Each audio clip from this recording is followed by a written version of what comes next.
My name is Thomas Miller, and I'm here at the Ohio County Public Library on February the 27th, my brother's anniversary when he married his wife twice. Both times, February 27th.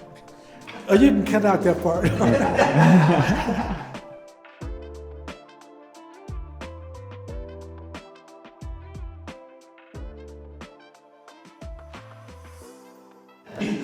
Yes, you know.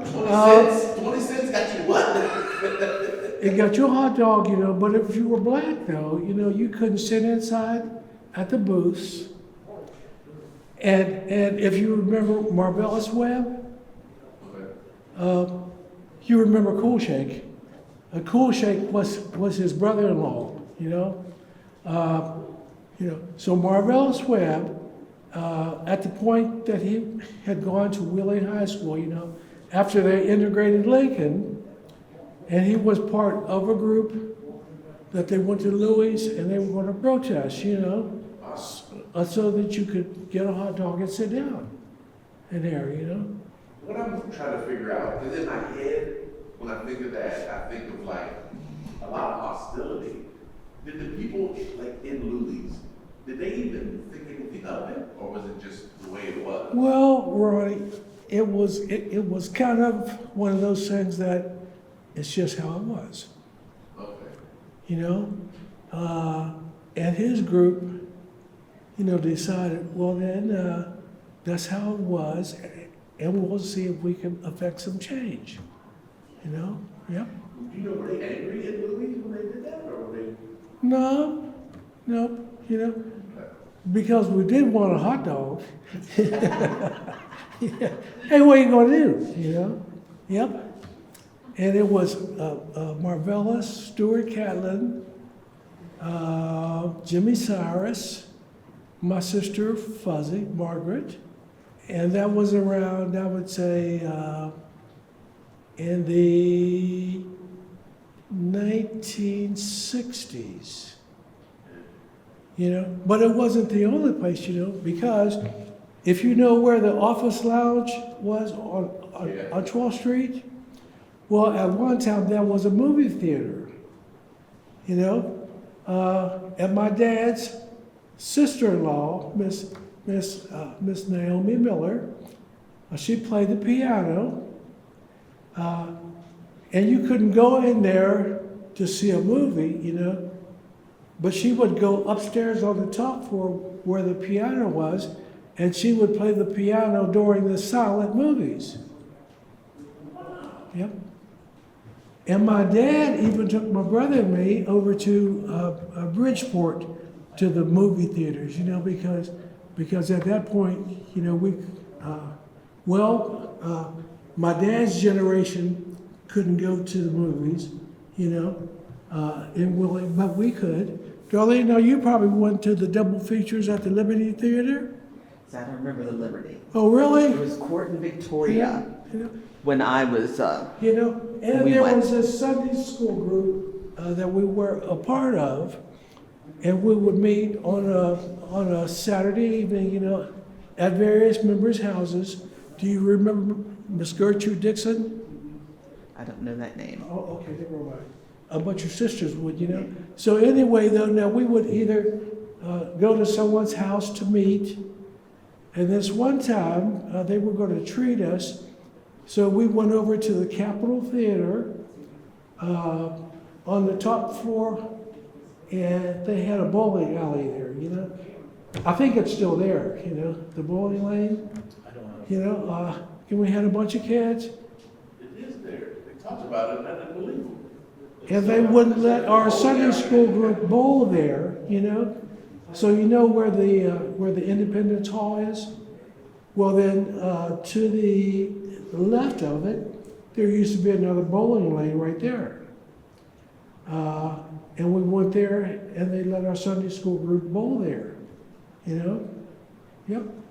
Well, I had an idea for a project. I was like, I'm gonna retroactively go back and I'm gonna protest all these stores that practice the Jim Crow stuff and all that. But I realized That was all of them. All of them. Like, that's hard for me to imagine. I always thought there were one or two stores that were like, Well, Ronnie, now you know where Lincoln Detention Center is, you know? And that's where we all went to school.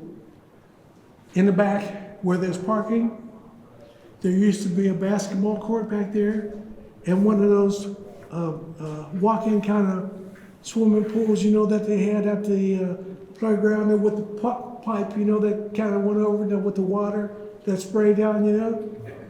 So that was our swimming pool. Is that called the Wolf Playground? The Wolf Playground, yeah. Oh, so you're familiar with it? I heard about it the last time we did this. Okay. oh, it's Sean Okay. Duffy here. Okay. Yes. Those days. And then Center Wheeling. Now they call it South Wheeling, but it's actually Center Wheeling.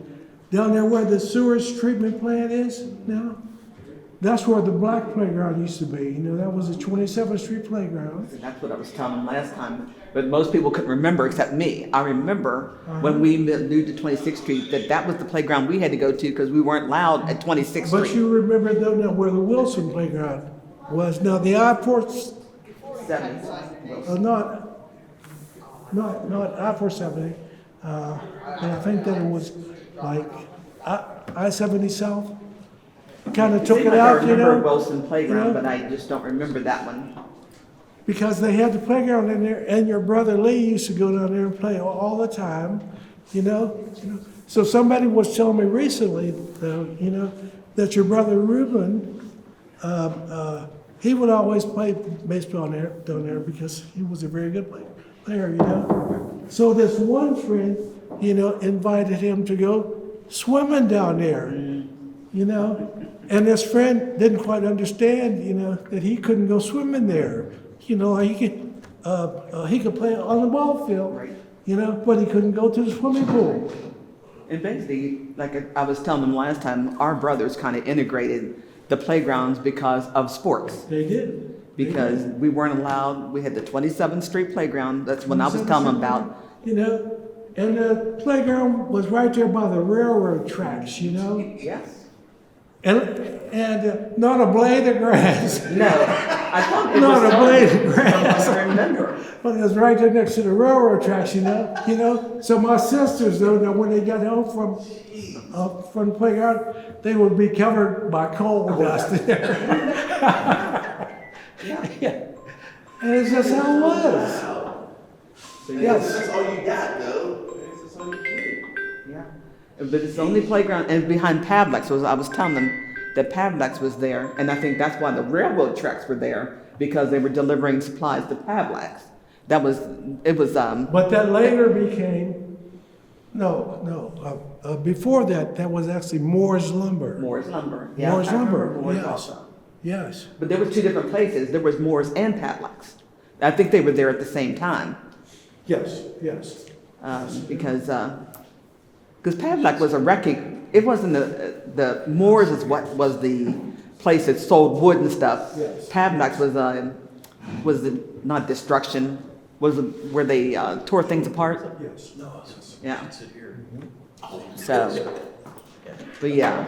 So, and I remember that playground even when I But was let me tell little. you this, you know, but also though, if there was a circus in town, you know, then the trains, they would pull over right down there, you know, down at 27th and Main Street, you know, and then they would offload the animals, you know, and then they would walk the animals up Main Street and then across the bridge to the stadium, you know, for the circus, you know.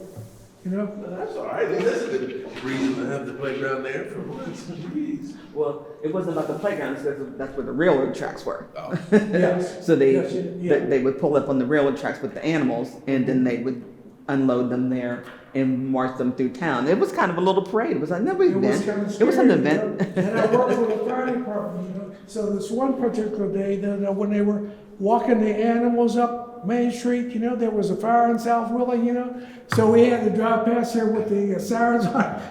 Oh, wow. And they did all that they could do just to keep the animals from going wild, you know, because the sirens were like driving them crazy. Yep. In my head, I'm like, nobody's gonna put a playground by train tracks and stuff. But do you think they just didn't care back then because it was the black playground, or did they just not care about kids back then? And that was it exactly, because that was the black community. Now, that's what they referred to as South Wheeling, but it wasn't South Wheeling, it was Center Wheeling. And where the post office is down there now, when they built the post office and put the trucking centers down there, that basically wiped out the black community, right? Yeah, we were up a little further. Uh-huh. We moved south. We were up 23rd Street because our playground was the center market.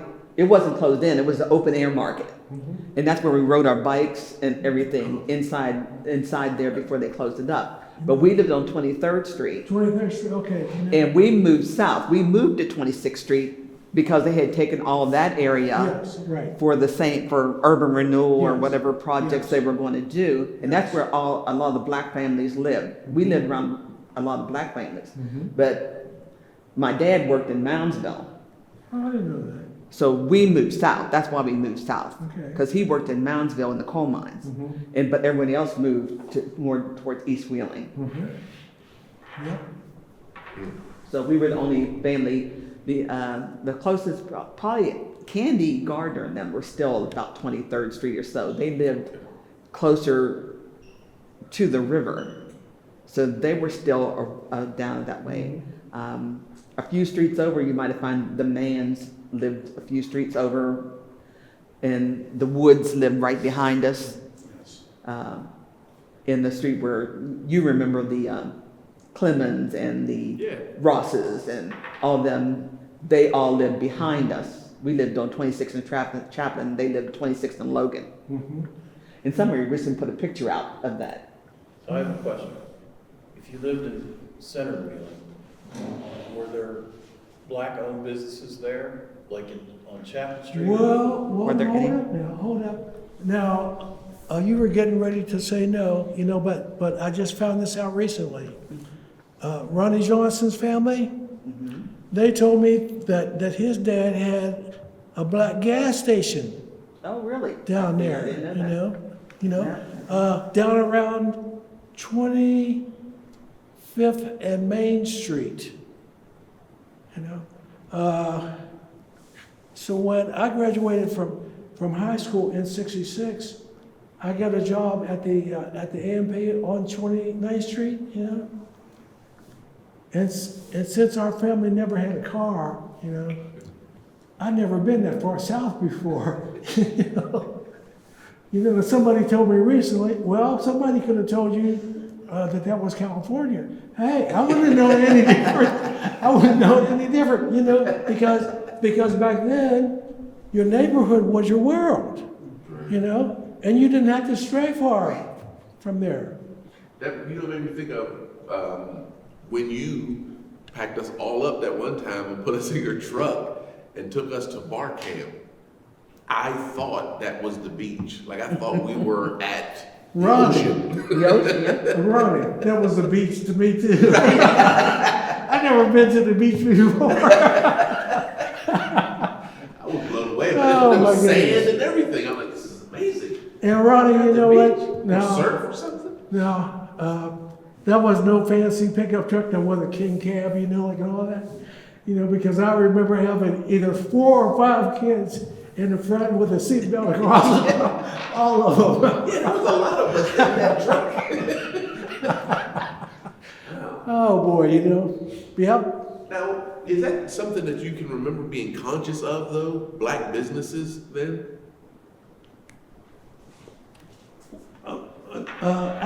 Actually, no, Ronnie. Because I remember when Robert Hall opened up out in Elm Grove. And that was a clothing store. Clothing store. And then they're right there as you get off of the Elm Grove exit, like it was right there, And then until then, I'd never been out in Elm Grove, And right there where the McDonald's is, that's where the AMP used to be out in Elm Grove, you know, so if I wanted to make extra money, you know, then I would get on a bus and ride out there and work at the AMP on Kruger Street. You know, Darlene, now, do you remember when your brother Van worked at Industronics? That was on, Chapman Street, you know? Market Street, Right across the street, now from Plaza. Black Stereo? Yeah. Yes. Now, was that a black person? Because I do remember Black Stereo. I No. never knew if it was black. No. What's his name? No, you Theodore know. Black. But there was a black family. Now, Darlene went to the prom with one of them. Bobby Black. Bobby Black. We're not even gonna talk about that, okay? Because there was Bobby Black, That does not need to be recorded. Martin Black, Major Black, Major Black. That's a Major great Black. name. His name was Major and Black. Ronnie, Blue Black. That was his name. That's what they call him, I That's think, what you they call- that know? wasn't his name. But that's what they call him. That's great. Yes. Yep. But yeah, that's, I'm trying to think. See, I don't know if Sam's Woods, was that a real bar? Or was that just something that, right behind us, the woods that behind us? Yes. And yes. Sam Woods was the father, and I think there was a bar in there, The but Ebony Bar. was it called that? Oh, Yeah. it has to be black. There was the Ebony Bar, the Silver Rail, I think. You know? The Silver Rail, there's still a place called that. Yeah. Okay. Yeah, it's owned by a black person now. Uh-huh. I don't know if it was owned by a black person then. Uh-huh. Where was the Ebony Bar at? Ronnie, you know, at the time, I really wasn't old enough to go to bars and everything, you know? And really, I wasn't even allowed to walk past those bars on Main Street, you know? My family told me to stay on Chapman Street now, you know, I can then turn right on 27th Street. And that'll take you right to the playground, Main you Street, know? there was a lot of stuff, but I remember, These lights flicker stuff. yeah, I remember Yikes. Yikes. Yikes, Darlene, Yikes Lacondas, yes. yes. And he owned a lot of that kind of bar, that stuff that was there. I just remember, I don't remember, was that the Ebony Bar? I don't know. I'm gonna lie and say that but I remember a lot of that, and we kind of stayed on Chapman as well. Your sisters were, Yeah. They And we would be- played on Logan Street. That was like our playground. yes. You know, instead of going to the railroad tracks, we'd find old tires and hurdle over tires, and you see those pictures, the black and white pictures they have of us standing in the alley, me with my long neck. But we did. I mean, that was where we played, and all the neighborhood kids and stuff. And we were close. There was issues when we moved south. You know, I remember the next door neighbor telling my mom that her husband told her not to mess with people like us. You know. But then we became friends. I'm Yes. Facebook friends with all the daughters. We never played together when we were kids. I mean, they were right next door. We never played together as kids. And I think they went to Catholic school. I don't think they went to Webster or Wheeling High. I think they went to Central and St. Al's. But mostly it was a friendly neighborhood. Now, my dad, he was raised on the island, you know. I didn't know that. Well, for a while, you know, because my dad was kind of raised without a father, you know, because his dad got in some trouble and then got sent to the penitentiary, you know. And my Aunt Eileen, if you remember this one lunch with books down here that they had one time about Mrs. Miller from Warwood, the teacher, you know. Well, no, that was my dad's sister, you know. And she was one of the teachers at Lincoln School, you know. And back then, you know, they just lived like a couple blocks from the school, you know. Everybody had known Miss Miller forever, you know. And since my dad's mom had to work, you know, when my dad and his brother would go to Lincoln School, you know, well, my aunt, she was just a little kid, you know. So their mom would say, well, then take her to school with you, you know? And then so the teachers all knew her, you know, like, and then instead of having a babysitter, you know, they would just take her from class to class, you know? But you could do that then, you know, like you could do that. Yep. That would be the theme I would love to get a group of people to talk about. Stuff like, well, you could do that then. Because I feel like there's so many things that were so different then as opposed to now.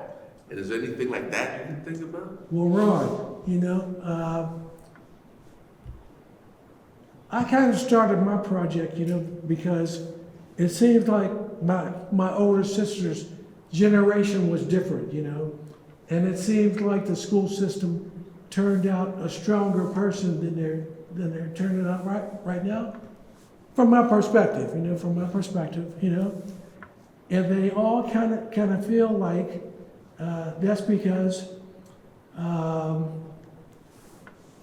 Lincoln Schools teachers not only knew you as a family, you know, but they knew your entire family, and they were all concerned about you doing well, you know. And then after integration, we didn't get that, you know, like we didn't get that, you know, because now we went to Clay School, and not everybody at Clay School was happy to have us there, you know.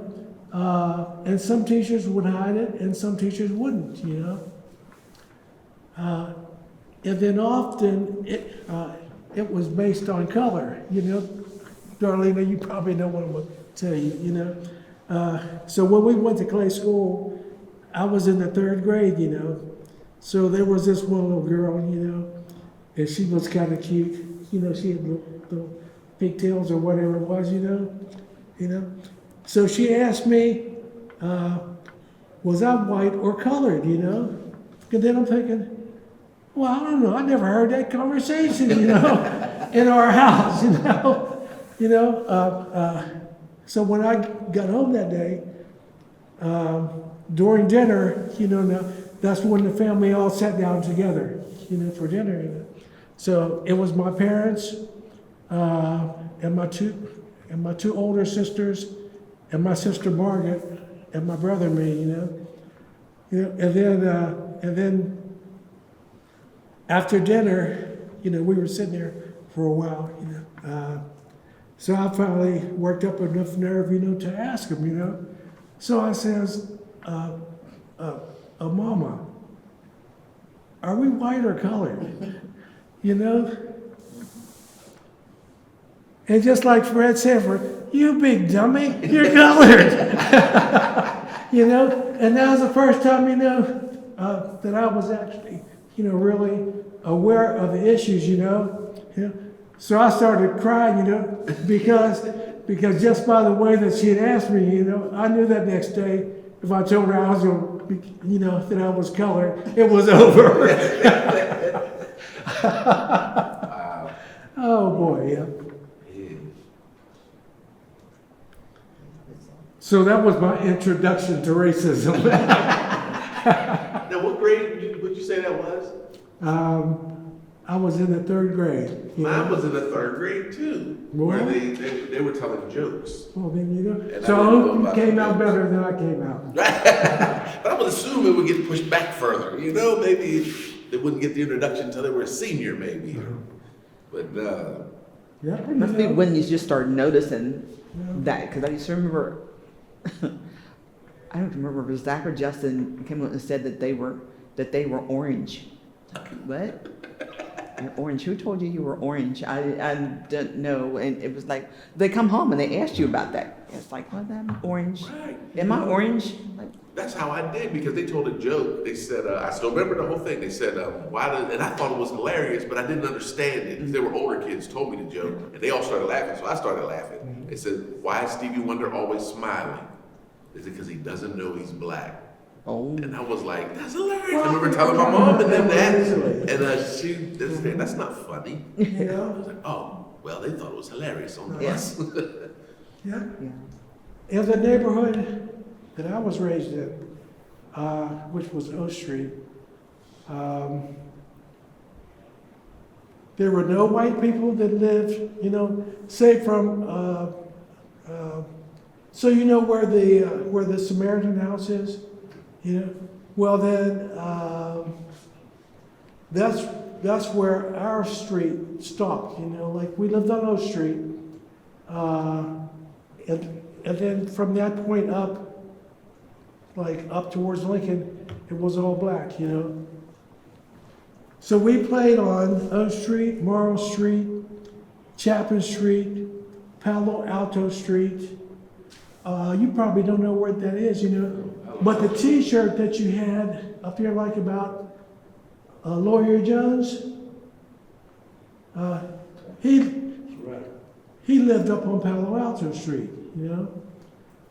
But you know where the Nelson Jordan Center is, you know. And you know the steps, you know, from the Samaritan house, you know. In them long steps, jeez. Well then, those steps.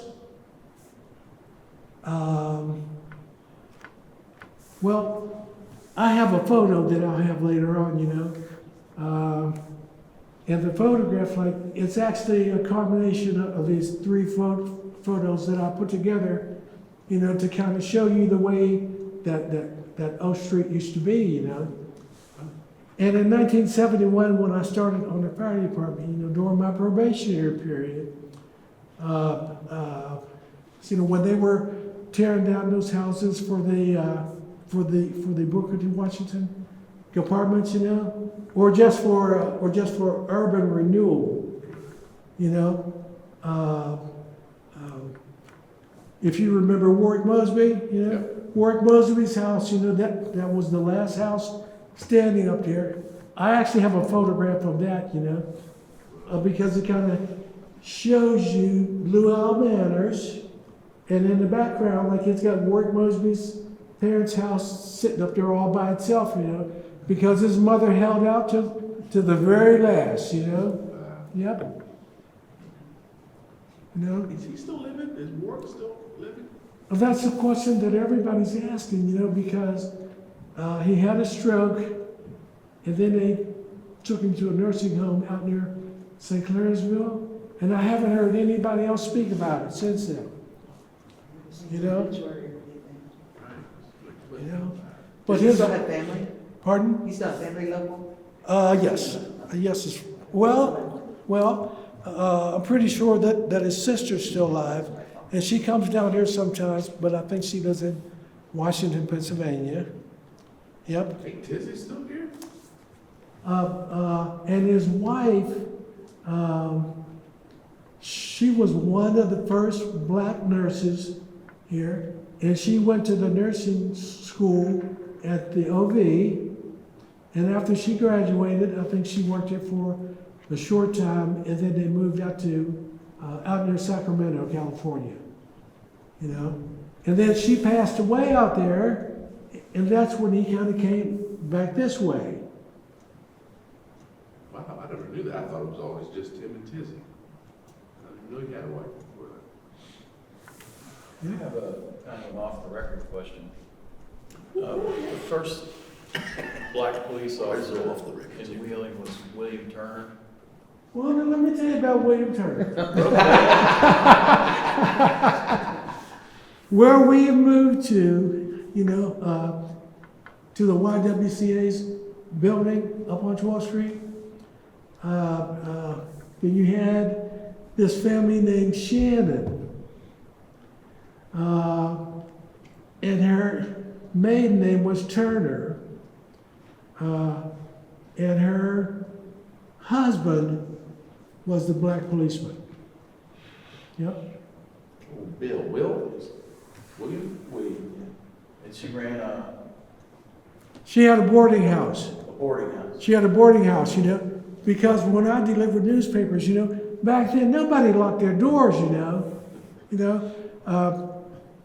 And then on Saturdays and Sundays when I delivered morning papers, you know, they didn't want you to just drop it off at the front door, you know. She said, no, just go to the middle of the door, you know, like come up the stairs, you know, and then bring the newspaper to my bedroom. I'll be asleep, you know, and just put it on a chair next to her bed, you know, which I hated to do, you know, because her feet didn't smell too good.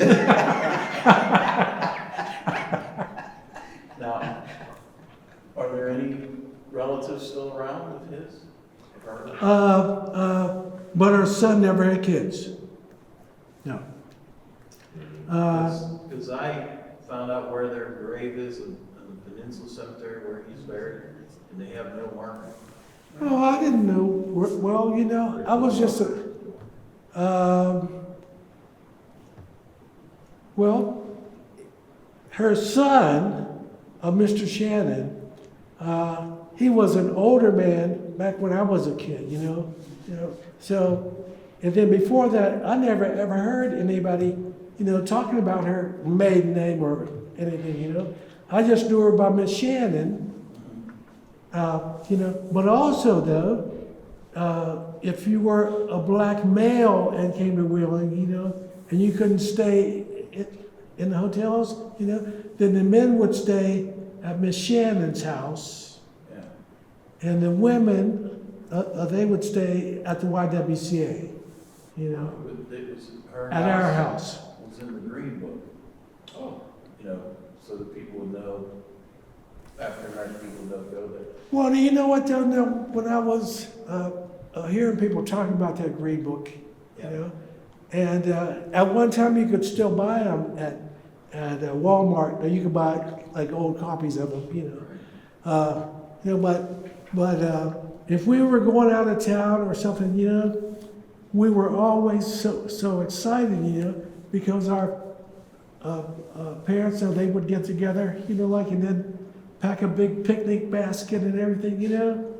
So we all look forward to that, you know, having no idea that the reason why they did it, you know, was that if you're traveling on the road, you know, like there's a lot of places you went that you couldn't go into, the restaurants or anything, you know, never even thought about it. Yeah. We were young and naive, and just as happy as could be. It was easier if you were a kid. Then you had to deal with a lot of this stuff. Well, that's true, you know, that's true, you know, because before I started on the fire department, I was a janitor at the city building, you know, and my dad worked across the street at the phone company as a janitor, you know, and I think that like all the janitors in the building were black, you know, and my dad, I never really appreciated this until much later, you know, but after my mom and dad got married, and my dad wanted to live in Columbus, you know, now, where his aunts and uncles lived, and they had really, really nice jobs, you know, like some of them worked for Boeing, you know, and places such like that, you know. And while my dad was in the service, you know, like my mom moved back to Wheeling, you know, and my dad was he was also upset about that, you know, because, well, you know, to go from working at some of these major, you know, plants and corporations, you know, to come back home and be a janitor, you know, I mean, that's kind of devastating to your pride, you know. So my dad always hated that. Man, I don't really think about that, like what kind of pressure that, like the going out, like the cross-country trip or whatever that you were talking about, where you have to get the picnic back. I don't know what it must be like for the adult to plan it. Mm-hmm. Because you have to really be conscious of all that stuff. You gotta make sure we know we're on this road and we got this much food, we got this much time, it gets dark around this time. Ugh. Don't want to hit a sundown then. Well, Robbie, We stay at home. so did you ever go skating at the market house? Uh-huh. Well, no, we went. Well, last time that you did a Black History thing here, you know, it kind of confirmed to me some things that I experienced, you know, on the top floor of the Market House auditorium, there was a skating rink, you know, and we would go skating on Monday evenings, you know, and I never really thought about it, you know, until much later. But that was the only night that we could go skating, you know, was on Monday evenings, if you were black, you know. And what I sort of remembered, you know, was that also, if you were black in Wheeling, and you went to Wheeling Park, you could only go swimming on Wednesday afternoon, you know. And after finding out, you know, that was the case, I thought that maybe that was just local, you know. But apparently that was a national policy. You know, it kind of shocked me a little bit, you know. The same day nationally, like it was Wednesdays, or the separation thing? Well, I'm pretty sure that no white families went swimming, you know. And what makes me think about that, you know, is because I remember reading a couple years ago is that in one community, they kind of slipped up and they let a black family go swimming, you know, on a day other than Wednesday. They drained the swimming pool. You know, I'm thinking, oh my goodness, you know, do you realize how much that costs? You know? It might take 3 days to drain that swimming pool, you know, and then another 3 days to fill it back up. You know, yeah.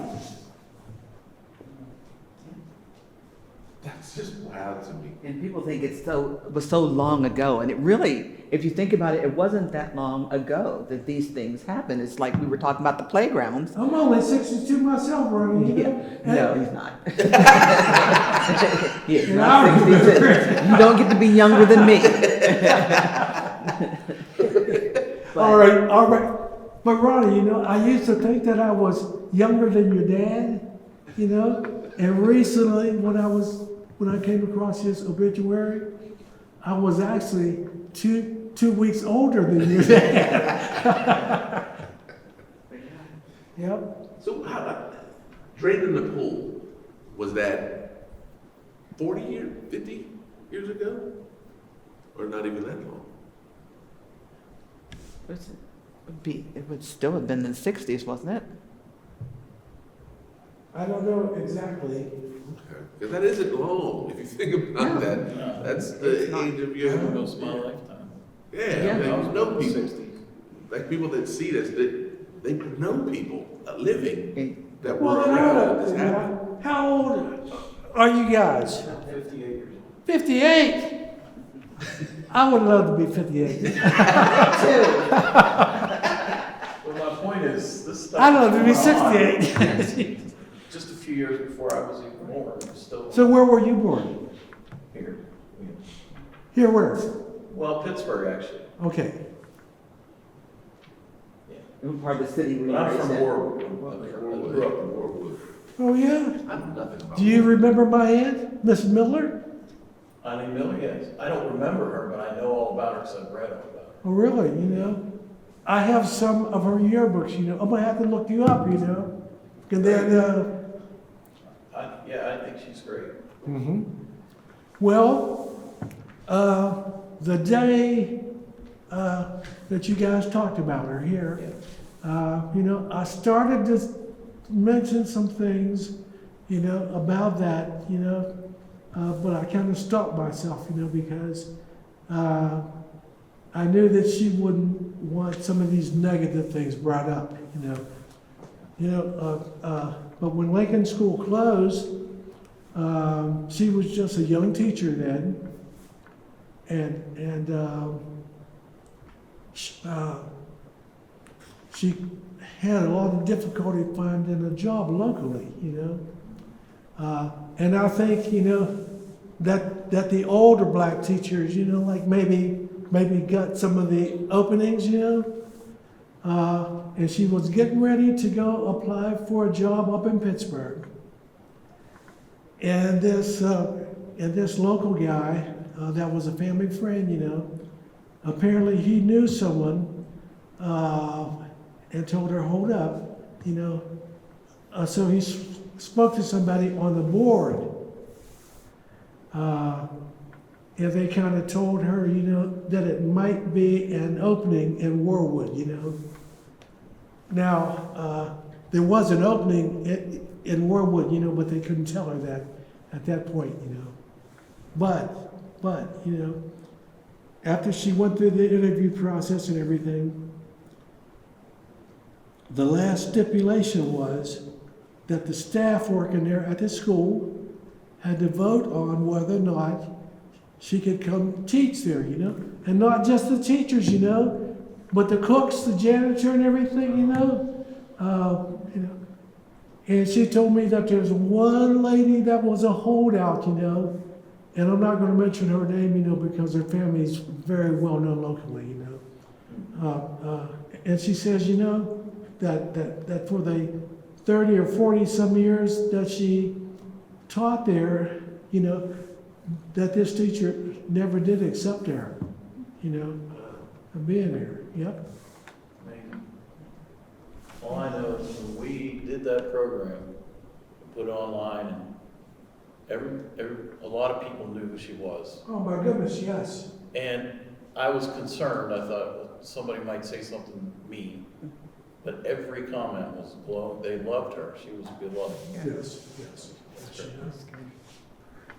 And it's great that you have a black teacher, because I think I went to Webster, and the only black teacher there was Miss Green. Oh my goodness, Miss Green. I knew he was going to say Miss Green. Oh my goodness.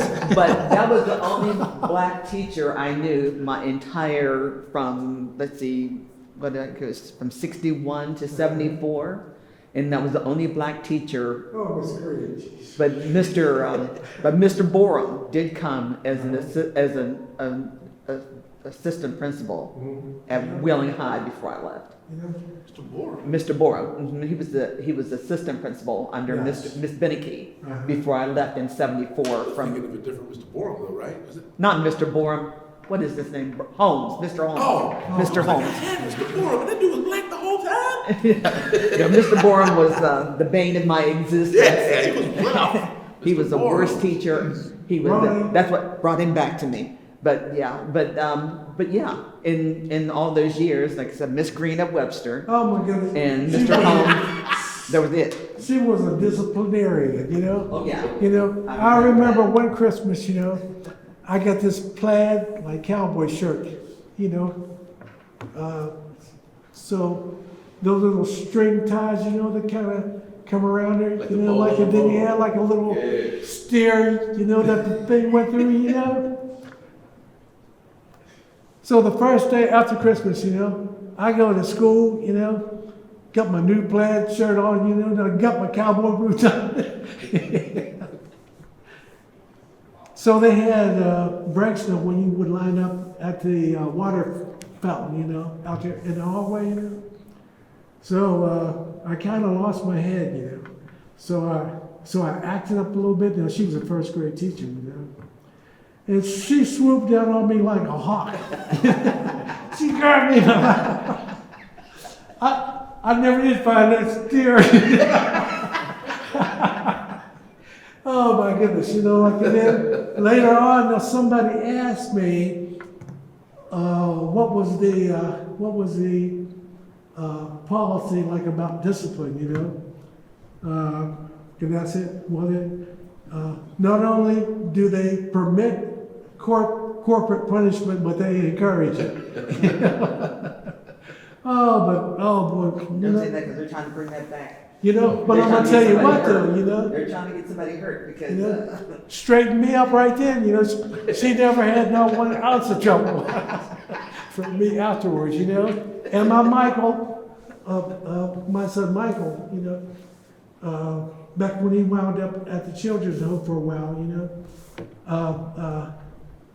so we used to have meetings up in Lincoln on the second floor, So this one meeting, he comes in there all cocky and everything, like he's got he's got all these psychologists, you know, with him and everything, you know. I got the whole side by myself, you know, like, and he's over there, you know, with all these experts, you know, that's around him and everything, you know. Could he put his foot up on the desk, you know? And I'm thinking, I love to see Miss Green come down here and snatch him by his throat, you know. After that, everybody else they can all go home. That's all he needs, you know, like just one time. Yep. You know, I think we should stop now. Oh my goodness. Right. Or we'll come back at 2, right? Yeah, can you come back at 2, No, I'm done.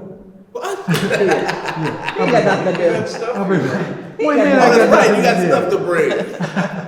Yeah. You mind if we scan your pictures? I have a scanner. Is that all right? Well, now, you know what? Now, I'm going to tell you. You can say no. Well, hold up now. You know what? Back when I first started doing this project, you know, and my project was documenting in photographs, you know, like the old black neighborhoods, you know. Yeah. And it's devastating, you know, to know how many photographs left here, you know. You know, and then if a family leaves, you know, as their family gets older, you know, they don't care nothing about the heck out, you know, like they throw that stuff out. So sure, you know, I'm gonna let you scan 1 or 2. Okay.